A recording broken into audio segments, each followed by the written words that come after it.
بحبك يا بلدي واحبك يا نيل، يا ابو الخير وفايض دوا للعليل.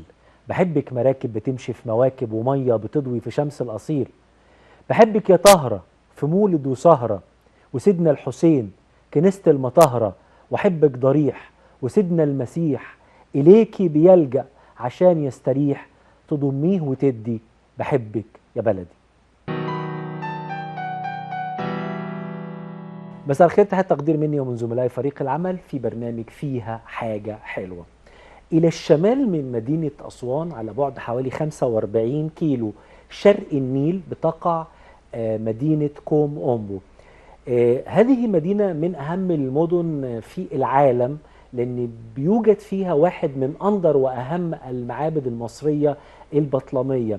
بتيجي المراكب السياحية أو النايل كروز اللي موجودة في النيل بتقف على المرسى المقابل لهذا المعبد علشان السياح ينزلوا يزوروا هذا المكان اللي بيقولوا من آلاف الكيلومترات علشان يشاهدوا هذا المعبد الهام.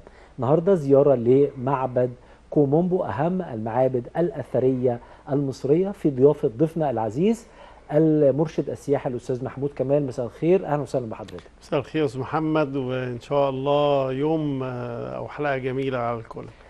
إن شاء الله هنعمل الزيارة، لكن نبدأ وكالمعتاد بفقرة فيها حاجة حلوة، واللي بنقدم من خلالها صورة جميلة للمصريين. فتاة عشرينية تجوب الشوارع بدراجتها الهوائية لتوصيل الطلبات. مريم صاحبة ال 24 عام بتحب ركوب الدراجات منذ طفولتها، لكنها لم تكن تتوقع أن تصبح هوايتها مهنة لها يوما ما. على دراجة هوائية تجوب عشرات الكيلومترات بشوارع القاهرة والجيزة لتوصيل طلبات مشغولات الهاند ميد، ساعية إلى توفير احتياجاتها الأساسية. مريم قالت: لم تمنعني دراستي في كلية الحقوق بجامعة طنطا من إثبات ذاتي والعمل في أكثر من مهنة ومن مجال لتوفير احتياجاتي الأساسية دون أن أرهق أسرتي بمصروفات. شكرا. مريم بتقدم نموذج للفتاة المصرية اللي ما بتتكلش على أسرتها، خصوصا إذا كانت الأسرة دخلها محدود، مش مكسوفة من اللي هي بتعمله، وبتنزل الشارع وبتساعد نفسها وبتجيب مصروفها على الأقل عشان توفر ده على أسرتها وبيتها وإخواتها اللي عايشين معاها. كل الشكر والتقدير لهذا النموذج الرائع. المفروض ازاي المجتمع يرعى مثل هذه النماذج أستاذ محمود من وجهة نظرك يعني؟ ده نموذج رائع جدا، ان احنا بنعتمد على الشباب في ان هو يبدأ حياته فعلا بيشوف هو احتياجاته ايه وبيحاول يساعد بدون حرج وبدون خجل. والجميل من المجتمع ان هو بيقابل ده بامتنان وبشكر وبيشجع، بدليل ان حضرتك بتستضيفها او بتجيب خبر عنها عشان نلقي الضوء برضو على مثل هذه النماذج. يعني حضرتك لفت النظر نقطة مهمة، ان المفروض الناس تشجع الناس دي ما تضايقهاش. يعني مش واحد معدي في الشارع يضايقها بكلمة، او يعني انت مش عارف اللي وراها ايه، مش عارف احتياجاتها ايه اللي خلتها تنزل الشارع وعلى دراجة بتشتغل وبتأدي عمل عشان تجيب فلوس.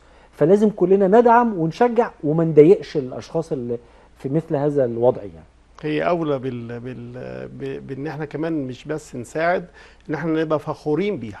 يعني احنا عايزين كمان نوصل رسالة ليها بدون اي يعني بعد تاني. دايما نقول جملة كويسة، دايما لو مش هنشتري او مش هنساعد ما نحبطش الشباب اللي هو بيعمل كده. بالعكس، احنا المفروض ان احنا كلنا نقول له شكرا ليك ان انت عملت كده. صحيح. بنروح للصورة الثانية، واللي مش حد مصري بقى، سوداني مقيم في القاهرة يحكي موقفا مؤثرا مع مالك العقار الذي يسكنه. مواطن سوداني ظهر في وسائل الإعلام ليحكي عن موقف داعم من أحد المصريين معه في ظل الأوضاع الصعبة التي يعيشها الشعب السوداني حاليا. كان محل تقدير كبير جدا من رواد السوشيال ميديا، مؤكدين أن الخير في مصر والأيادي الممدودة بالخير في المحروسة لا تنضب أبدا. سرد المواطن السوداني أن مالك الشقة التي يسكنها في القاهرة اتصل به ليخبره أنه تنازل عن إيجار الشقة التي يسكنها في بيته. مشهد لمصري جدع، واحد ساكن سوداني عنده وهو شايف الأوضاع اللي بيعيش فيها إخواننا السودانيين طبعا، ربنا يفك كربهم. فبيقول له انا متنازل عن الايجار بتاعي علشان الظروف اللي عايشه فيها السودان. كتر خيره وشكرا جزيلا ليه. ونتمنى دايما مصر دايما بلد من البلاد اللي بتحتوي كل من يلجأ إليها سواء كان عربيا أم أجنبيا. فبالتالي مصر بتقدم نموذج جيد جدا للعطاء رغم ظروفنا الاقتصادية، لكن عمرنا ما قفلنا بابنا في وش حد، ودي جدعنة المصريين. فاحنا بنشكر مثل هذه النماذج. أستاذ محمود كيف تراها؟ شايف ان الموضوع ما بقاش على المستوى السياسي فقط، ان احنا بندعم وبنقف جنب اخواننا في كل مكان. المستوى الشعبي، المستوى الشعبي كمان مهم جدا، ان احنا في موقف زي ده من مواطن مصري لاخوه مواطن سوداني ما فيش فرق بيننا فعلا. لما حد كان فيه عنده أزمة الكل بيقف جنبه، ودي الأخلاق اللي هي دايما بتميز المصريين طول الوقت. وده اللي بيخلي الناس دايما تقول على مصر أم الدنيا. يعني إذا كان هناك بعض الحاقدين يعني اللي يقللوا من شأن مصر، لكن احنا دايما بنثبت بالمواقف وبالجدعنة ان المصريين ومصر فعلا هي أم الدنيا. انتهت فقرة فيها حاجة حلوة، بنروح لفقرة التقرير الوثائقي. النهاردة هنقدم لكم واحد من الآثار التي تشغل العالم وأخبارها دايما موجودة في الصحف العالمية. يعني أثر حير العالم، أبو الهول.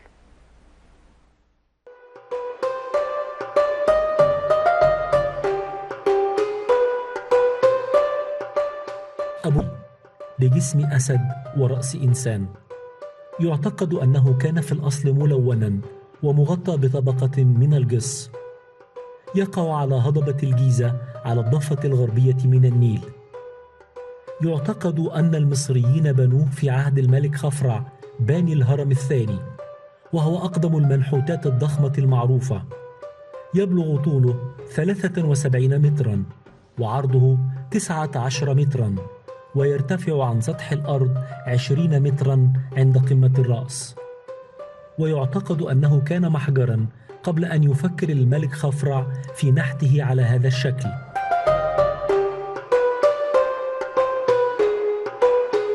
اختلفت الآراء حول هذا التمثال، فالرأي القديم رأى أنه يمثل الملك خفرع جامعا بين قوة الأسد وحكمة الإنسان، بينما رجح بعض علماء الآثار اعتقادا جديدا أن الملك خوفو هو الذي بناه، وكان دليلهم أن وجه أبي الهول يشبه تمثالا للملك خوفو ولا يشبه تماثيل الملك خفرع. بينما رأى البعض أنه يمثل إله الشمس حور إم آخت، واستدلوا على ذلك بالمعبد الذي يواجه التمثال، حيث كانت تجرى له فيه الطقوس الدينية. وقد زاره كثير من ملوك مصر القديمة، ووجدت نقوش بمناسبة الزيارة للملك رمسيس الثاني، كما زاره الملك توت عنخ آمون وأقام استراحة بجواره، كما زاره الإمبراطور سبتيموس سيفيريوس من العصر الروماني.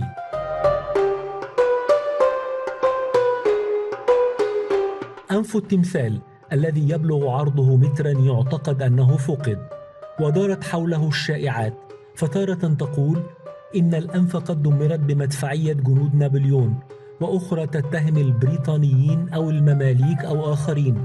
بينما ردت رسوم للمستكشف الدنماركي فريدريك لويس لأبي الهول نشرت عام 1755 في كتابه الرحلة إلى مصر والنوبة، أظهرت التمثال بلا أنف، فأكد ذلك أن أبناء الملوك كانوا يتبارون عليها في الرماية، أو ربما دمرتها عوامل التعرية.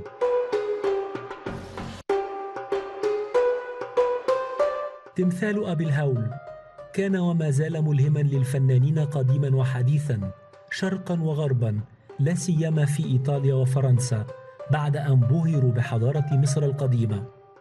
كما أن المصريين القدماء أنفسهم صنعوا تماثيلا شبيهة بأبي الهول في أحجام متعددة، كتلك التي على جانبي طريق الكباش الواصل بين معبدي الكرنك والأقصر. كما صنعت تماثيل أبي الهول الصغيرة تمجيدا للملوك. وما زال التمثال جاذبا للسياح من كل بقاع الأرض، يقطعون آلاف الأميال ليلتقطوا صورة إلى جانبه أو قبلة من فمه.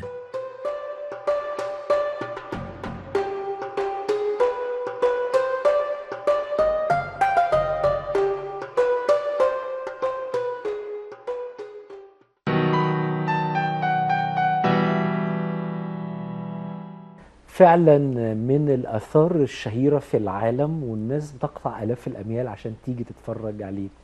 أثر مهم أستاذ محمود، لما بتقف قدامه الأجانب بيحسوا إزاي؟ بيحسوا بإيه؟ الأول قبل ما بيوصلوا لحد أبو الهول عشان يشوفوه، هم بيتخيلوا، احنا الزيارة بتبدأ دايما من منطقة الأهرامات. أول حاجة بعد ما نعدي البوابات بنبقى قدام هرم الملك خوفو فوق على الهضبة، فبيبقوا منتظرين. طيب بجانب يعني قدام الهرم المفروض ان هم يشوفوا ابو الهول، بيكتشفوا من خلال الشرح ان ابو الهول موجود في الوادي تحت. فبيبقى بنخلص المنطقه بتاعت الهضبه وننزل لابو الهول، متشوقين جدا ان هم يشوفوا هذا التمثال الرائع الاشهر، لان اول ما نقول اشهر تمثال على مستوى العالم يجي على طول في ذهن اي حد ابو الهول، لانه اكبر تمثال. التمثال طبعا عظيم جدا وليه حكايات واساطير كتيره جدا. اللي موجود كمان معلومه يمكن جت في التقرير بتقول انه هو تمثال في اختلاف على موضوع تكسير الانف. يعني احنا طبعا مش نابليون خالص، لان ثبت علميا ان في 1755 ان في فعلا بعض الرسومات كمان ليه كان بالانف مكسور، ما كانش موجود. انما المقريزي كمان اشار، وده مؤرخ معتمد ورسمي، اشار ان سنه 1400 ان كان في حد من ضمن الناس اللي هم في الفتره دي هم اللي هشموا واحد اسمه محمد صائم الدهر، وهو كان بيعتبر ان التماثيل من الاوثان. دي موثقه من المقريزي. من المقريزي. وهو اللي حط معلومه يعني احنا استفدنا منها قوي. احنا قلنا ان كان في خلاف طبعا، لكن حضرتك وثقت لنا المعلومه من المقريزي لانه احنا بنعتمد عليه برضه. تمام. نروح للاثر المهم جدا اللي هنزوره مع حضرتك النهارده. انا عارف ان الكلام لمده قصيره عن هذا الاثر مسألة غير عادلة، لكن احنا بنحاول ندي الناس فكرة عن كثير من الأماكن الأثرية عشان نشجعهم ان هم يقروا ويبصوا ويقروا تاريخ ويقروا آثار، وإذا أتيحت لهم الفرصة يروحوا يزوروا هذا المكان العظيم. وأكيد طبعا في ناس زارت كومومبو. كومومبو فيها معبد بني في عصر البطالمة، بيبهر العالم ورسوماته وأعمدته حاجات بتبهر السائحين اللي زار هذا المكان. لكن ايه قصة الانشاء وايه تاريخه وسبب انشاء هذا المعبد في هذا المكان؟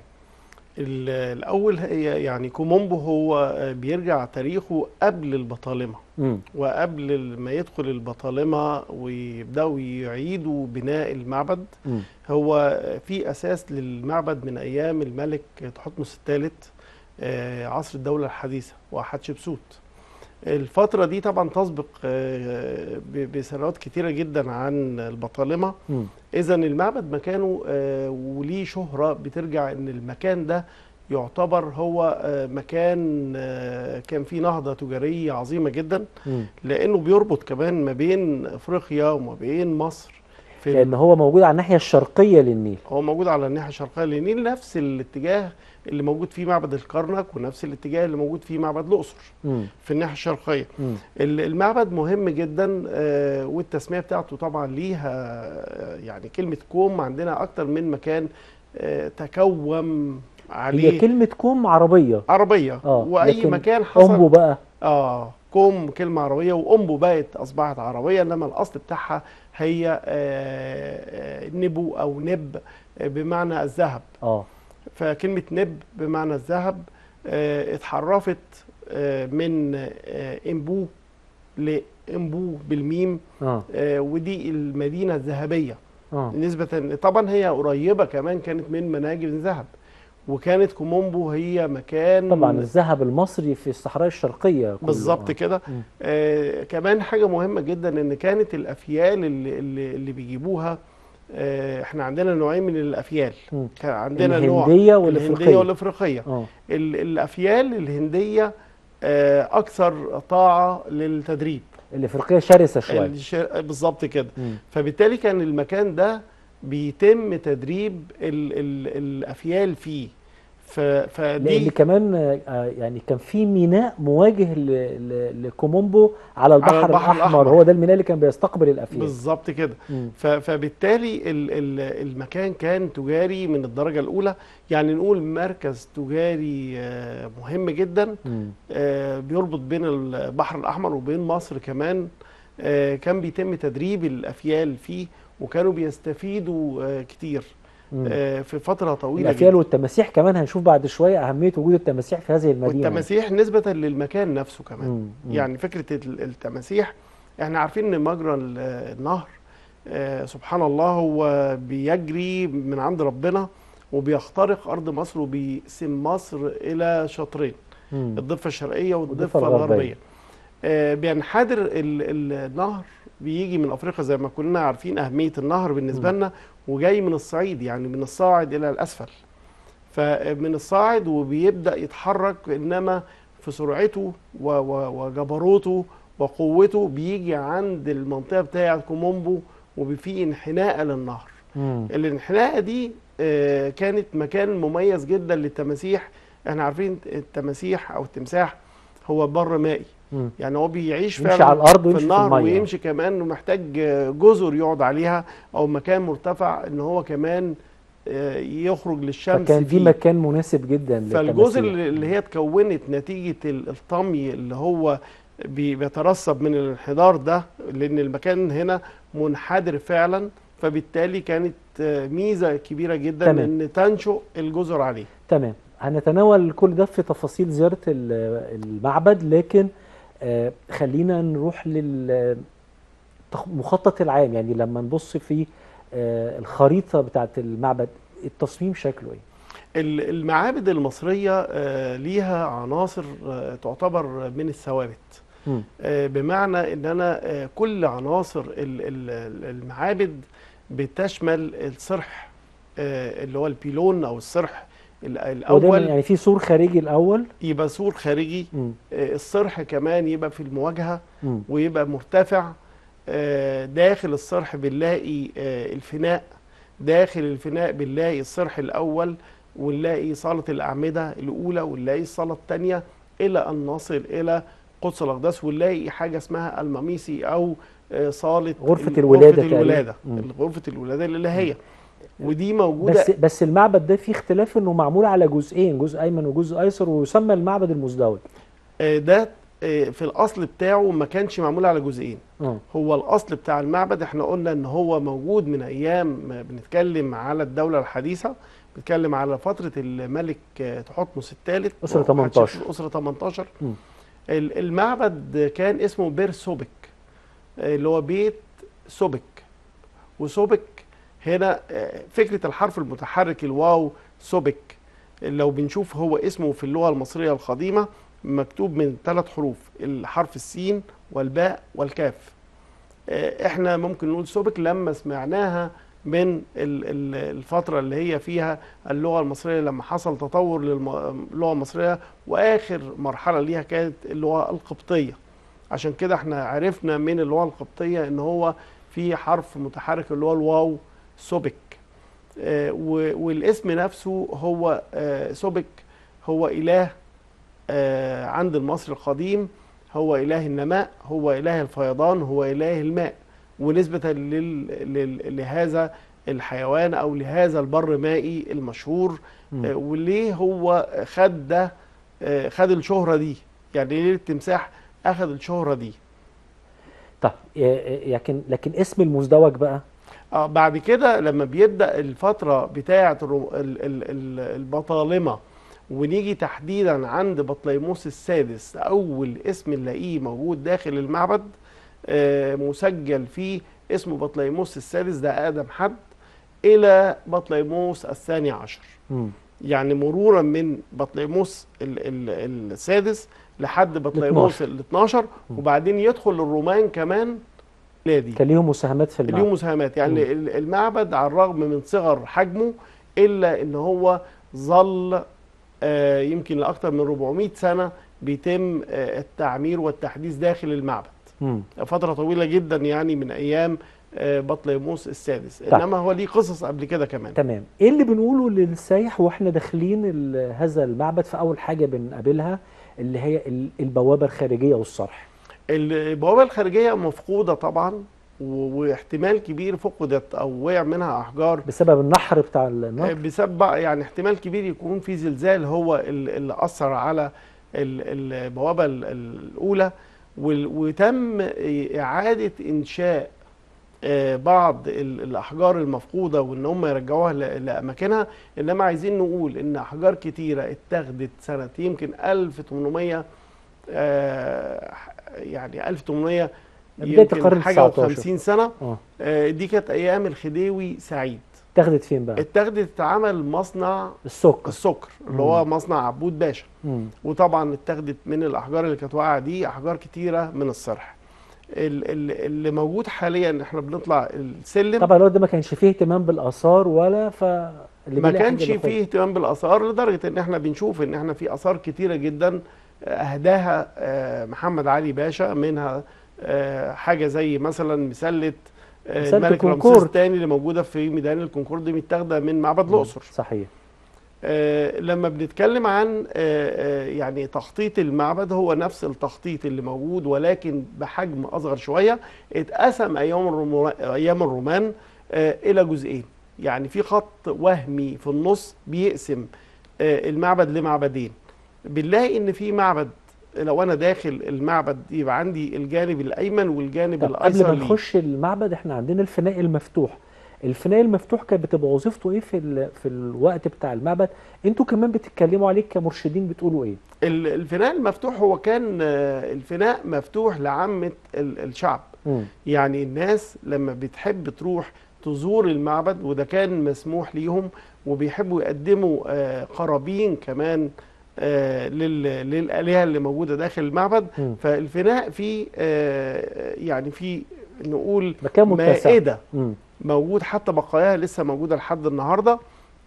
دي موجودة لاستقبال القرابين من عامة الشعب. انت بقى يعني السائحين او السائحون لما بييجوا المكان بيخشوا، ايه اكتر الاسئله بتسال في المكان ده؟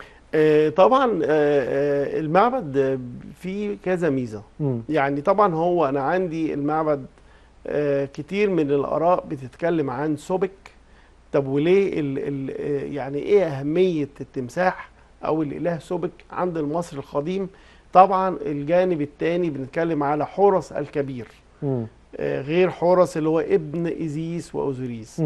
طب ايه الفرق بين الاثنين؟ وهل في فعلا كان في خلاف بين الاثنين؟ هل كان في معبودين ايوه في المكان؟ في معبودين طبعا، بدليل ان في قدس اقداس للاثنين، كل واحد ليه قدس اقداس وكل واحد واعتقد دي الظاهره الفريده الوحيده في المعابد المصريه اللي يكون في تلاقيها بالشكل ده. بالشكل ده تنتهي بقدس اقداس واحد يخص حورس وواحد يخص سوبك. دي مش موجوده في مكان تاني بنفس الشكل ده. سوبك، واحنا قلنا يمكن ليه المصري القديم اعتبروا رمز للنماء ورمز للفيضان، لان التمساح كان يعني بيعمل حاجه، وكان من ضمن الحاجه اللي هو بيعملها غريبه شويه، انه كان لما بيجي عليه الفتره اللي بيشيل فيها البيض قبل ما يفقس، فكان بيحاول يشيل البيض في مكان آمن. آمن من إيه؟ آمن من وصول الفيضان.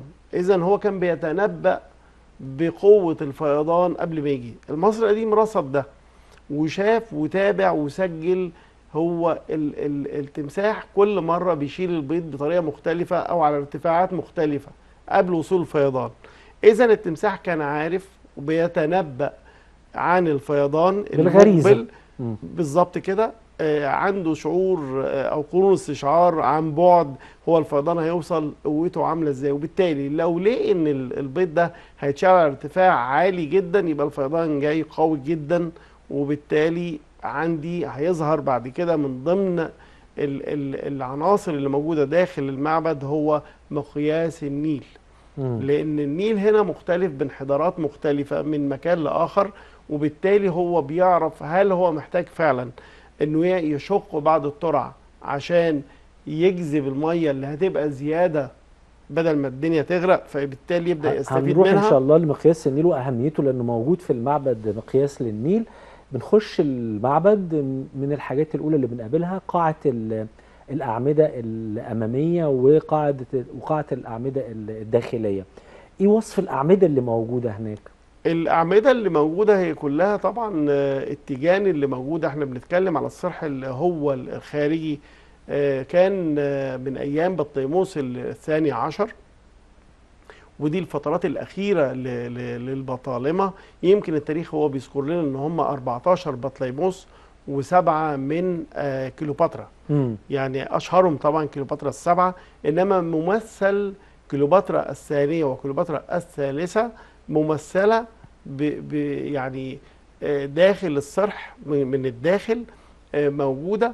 ودي يمكن حاجة جديدة علينا، ما كناش متعودين ان احنا نشوف اتنين كزوجات للملك البطلمي. في العادي هو بيبقى في الخلف الملك او بطليموس، المفروض ان احنا نلاقي واحدة. ولكن في بعض الرسوم كمان بتظهر الملك بطليموس بيقدم في اكتر من طقس. يعني في طقوس مختلفه. بيقدم الطقوس للإله. الطقوس اللي بنلاقيها موجوده وممثله ومكتوب حواليها كيفيه اداء الطقس. الطقوس دي كانت بتتم زي ما هي مكتوبه بالظبط. يعني الكهنه المسؤولين عن كل معبد، لان المعبد كان فيه يمكن حوالي اكتر من 400 كاهن، على الرغم من ان المعبد صغير، ولكن كان في كهنه خاصين بالطقوس اللي بتتعمل للاله سوبك، وكهنه اخرين مخصوص للاله حورس الكبير. والاتنين كانوا بيخدموا. يعني ممكن في اي وقت بيحصل نقص في الطرف الاخر كانوا بيكملوا بعض. اذا الطقوس دي كانت بتتم يعني لخدمة الإلهين اللي موجودين، وبالتالي كان في ناس كتيرة جدا بتسكن حوالين أو بالقرب من المعبد. ده لشهرة المعبدين. احنا مش هننسى ان حورس والتبرك بقى وده كتير جدا، ان هو برضو بيعمل أعمال خير. وعايزين نلاحظ حاجة، ان أي حاجات من اللي كانت بتتقدم داخل المعبد اللي كان بيستفيد منها ناس كتيرة كمان ممكن يكونوا كان في احتياج إلى بعض هذه القرابين. فإذا القرابين دي كانت بيتم يعني توزيعها على الفقراء. طبعا كان في نظام للقرابين استقبالها أو تقديمها للناس، ودي حاجة كانت معروفة جدا. بنروح كمان في المعبد ده بنلاقي مجموعة من القاعات الداخلية، عبارة عن 3 قاعات. ايه القاعات دي واهم الرسوم اللي موجوده فيها؟ القاعات موجوده بالمتتاليه، يعني قاعه وراها قاعه وراها قاعه الى ان نصل الى قدس الاقداس. تمام. القاعه الاولانيه اللي احنا بنشوف فيها يعني في تتويج بيحصل للملك. التتويج بيحصل امام حورس الكبير. قدام حورس الكبير احنا هنلاقي ان في الالهه ايزيس موجوده. الإلهة إيزيس على الرغم ان الوجه بتاعها هو أنثى الأسد. لما بنشوف أنثى الأسد بنتخيل على طول ان هي الإلهة سخمت. بس هنا احنا بيهمنا نقرأ الاسم اللي موجود. لما نقرأ الاسم نلاقي ان اسم الإلهة إيزيس هي اللي موجودة، وابنها موجود كمان اللي هو الإله حورس. هنا بطليموس في حضرة حورس الكبير والإلهة إيزيس والإله حورس بيتم تتويجه كملك على مصر. عايزين نقول ان حتى الغزاة او اللي وصلوا لمصر ما كانش ينفع ان هم يختلفوا عن كل ما بيتم داخل المعبد. يعني الملك بيلبس الشنديد، وبيلبس الشنديد بيلبس الجيبة اللي هي المصرية، اللبس الشهير الفرعوني اللي احنا بنشوفه. بالظبط. يلبس النمس اللي هو المنديل. بيتوج ملك على مصر بنفس الطقوس المصرية. إذن هو هنا ما لم يضيف لمصر حاجة إغريقية. ما نقولش إن هو معبد إغريقي يوناني فبالتالي هو ساب أثر يوناني، بالعكس ده إحنا اللي سيبنا الأثر عليه، وتم إجبار كل الملوك ان هو يمتثل. البطالمه والرومان كانوا بيمتثلوا للطقوس المصريه. وبدليل بطليموس او قبل بطليموس لو ده اتكلمنا حتى الاسكندر الاكبر نفسه، اسكندر اول ما دخل مصر راح زار الاله امون. لما راح زار معبد الوحي او معبد النبوءات في سيوه، هو حصل نفس الكلام برضو. ولما دخل لقدس الاقداس جوه منع تماما من دخول قدس الاقداس باقي اصدقاء الاسكندر. يعني هو بس اللي دخل، بطليموس ما حدش دخل معاه ولا الباقيين من اصدقائه، هو بس اللي دخل. ولما خرج اتسال كمان بعض الاسئله ايه اللي حصل، احكي لنا. انما هم لقوا ان بطليموس خارج مبتسم جدا وسعيد جدا بالاسئله اللي طرحها والاجوبه اللي استقبلها. ده معناه ان كان عندنا مترجمين من الكهنه موجودين بيترجموا ما بين الاسكندر بلغته اللي هو جاي بيها، لانه لا يعي اللغه المصريه القديمه. انت كان عندك مترجمين، ودي مهمه جدا، لان احنا هنلاقي فتره من الفترات عندنا اقدم ارشيف موجود في العالم كان بتكتب رسائل بالخط المسماري موجوده في المتحف المصري.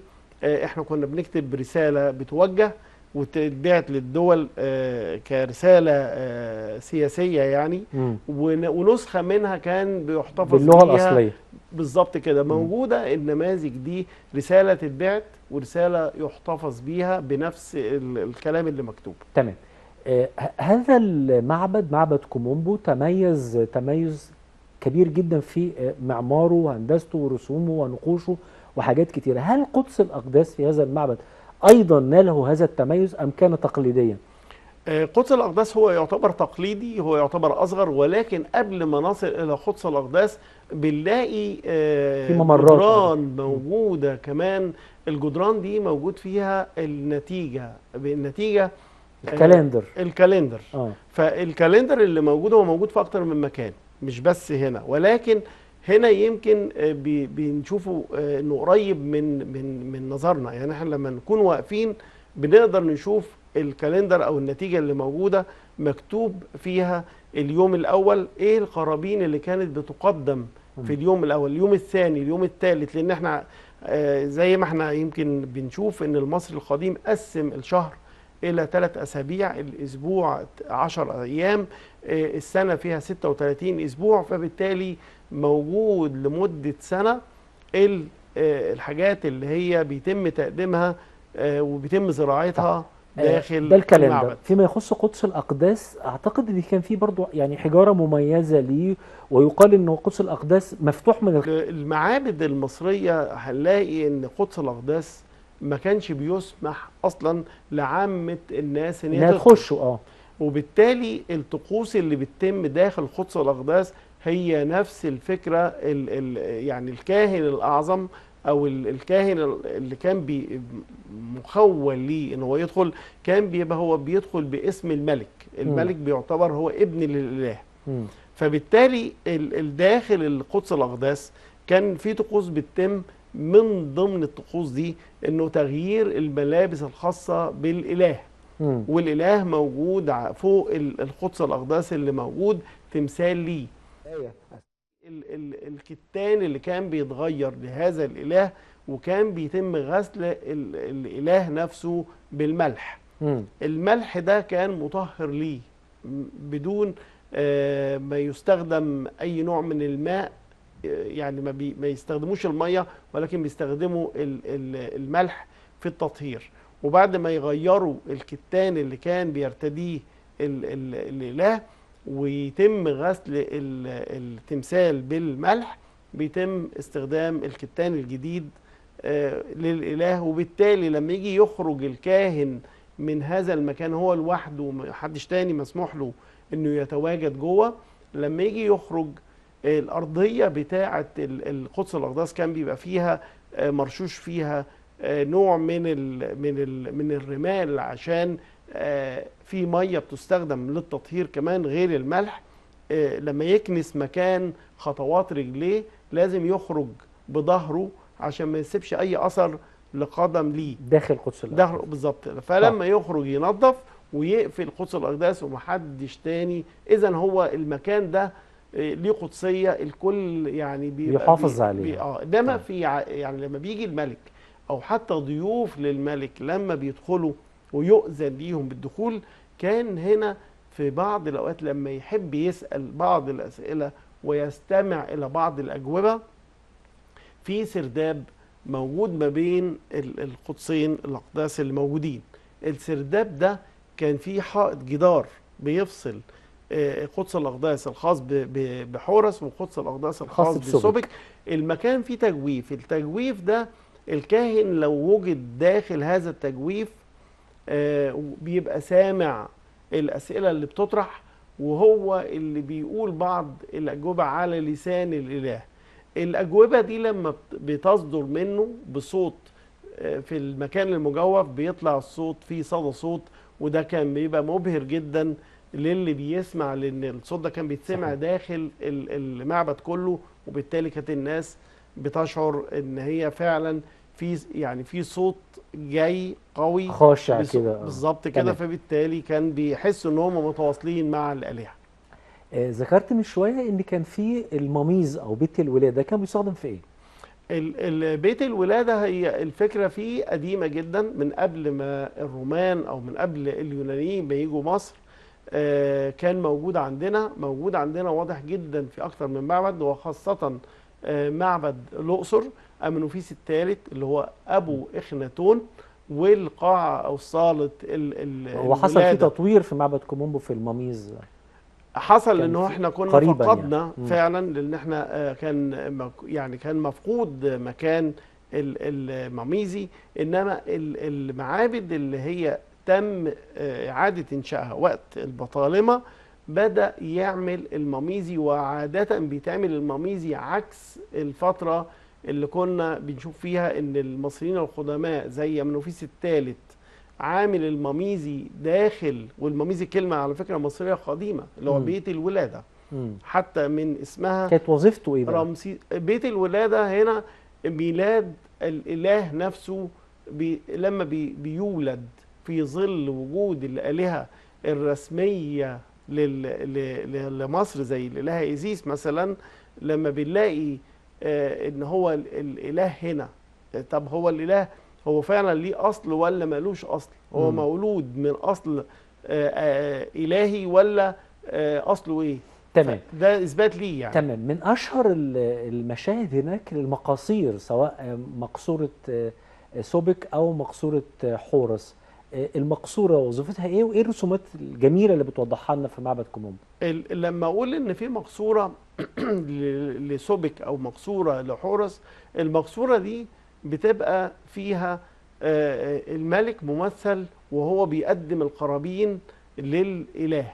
إذا لو الملك هو اللي بيقدم القرابين، يبقى بالتبعية كل أفراد الشعب اللي موجودين حوالين أو بيسكنوا بالقرب من المعبد أو الزائرين للمعبد بيبقوا شايفين كمان ان هم بيحاولوا ان هم يقدموا زي الملك بتاعهم ما قدم القرابين. يعني اول واحد عمل العمل ده هو الملك لما بيعمل كمان بيمثل وراه كل الشعب اللي موجود، فبالتالي هو ممثل للشعب قدام الإله، وبالتالي الإله هنا هيفيض على المكان بالخير اللي موجود من خلال فكرة التمساح اللي بيتنبأ بيه الفيضان، وده خير كبير جدا بيجي، والمصر هتبقى مستنية قدوم الفيضان. تمام. انا عارف ان في حاجات كتير قوي احنا يعني بنفوتها وبنعديها علشان الوقت، لكن بنحاول نلم يعني اهم المناظر اللي موجودة في المعبد. اخر صورة معانا بتورينا حاجتين في المعبد، وهما مقياس النيل ولوحة الادوات الطبية، ودول حاجة في منتهى الروعة اللي بتبين قد ايه المصريين كانوا بارعين في كثير من العلوم. مقياس بيقيس مستوى النيل، ولوحة بتبين الأدوات الطبية اللي بتستخدم في الجراحة، وتقريبا يعني اللي يشوفها يحس ان هو شايفها النهارده، الأدوات اللي احنا بنستخدمها النهارده. سر شهرة هذين المنظرين. بالنسبة لمقياس النيل، في كل المعابد المصرية القديمة موجود مقياس للنيل. ليه؟ لأن احنا بنقول ان كل مكان وله مستوى ارتفاع يختلف عن الآخر. يعني احنا من بداية دخول النيل لمصر من أسوان لحد لما بينتهي على مشارف اسكندريه، الارض بتنحدر يمكن حوالي 100 متر ابتداء من اسوان لحد اسكندريه. وعشان كده بنقول الصعيد نسبه ان هو المنطقه صاعده الاعلى فيبقى ومصر السفلى اللي هي الشمال بالظبط. فهنا المقياس باختلاف مكانه هيحدد فعلا نسبة ارتفاع النيل في المكان ده قد ايه، وبالتالي كان مهم جدا ان هو بيقيس بان هو بيوصل النيل فعلا من خلال البير اللي موجود اللي بيدخل لمقياس النيل ده، ويبقى فيه علامات، يا اما هي علامات من خلال السلم الحلزوني اللي موجود داخل هذا المقياس.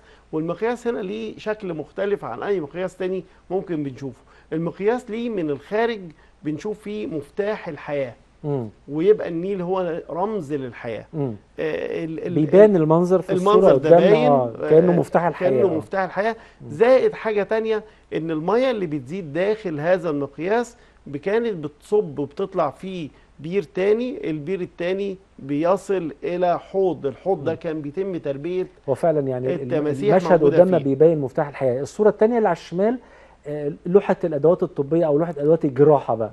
الادوات الجراحة او زي ما بنقول الادوات الطبية اللي مستخدمة دي كانت بتستخدم في اكتر من حاجه، كان في بتستخدم للتحنيط كمان خاصه بالتمساح. تحس ان هي نفس الادوات اللي موجوده عندنا النهارده، وفي نفس الوقت في حاجات منها كتيره جدا، منها المقص ومنها المشرط ومنها ال ال ال ال ال الادوات اللي هي الهوائيه او الكاسات الهوائيه، حاجات كتيره بتستخدم لحد النهارده. متحف الحضاره بالفسطاط. انا استمتعت جدا مع حضرتك النهارده، وكانك اخدتنا في زياره فعليه للمعبد استاذ محمود. لكن كمان حابب اقول لحضراتكم ان في جوه المعبد ده في حاجات كتير قوي الوقت ما سعفناش ان احنا نتكلم عنها او نجيب صورتها، زي الكالندر اللي اتكلم عنه استاذ محمود، زي الصراع بين حورس وسوبك. كان في قصص كتير واساطير عن هذه القصه في المعبد.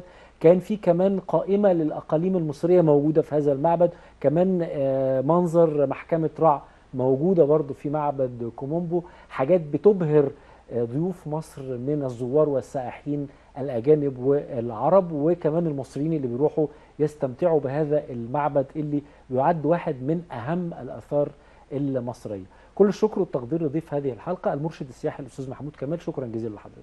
شكرا ليكم، ودايما بتسلطوا الضوء على كل أماكن موجودة في مصر مهمة. فعلا يعني مش عارف ازاي، فيها حاجة حلوة، فيها حاجة حلوة جدا. صحيح.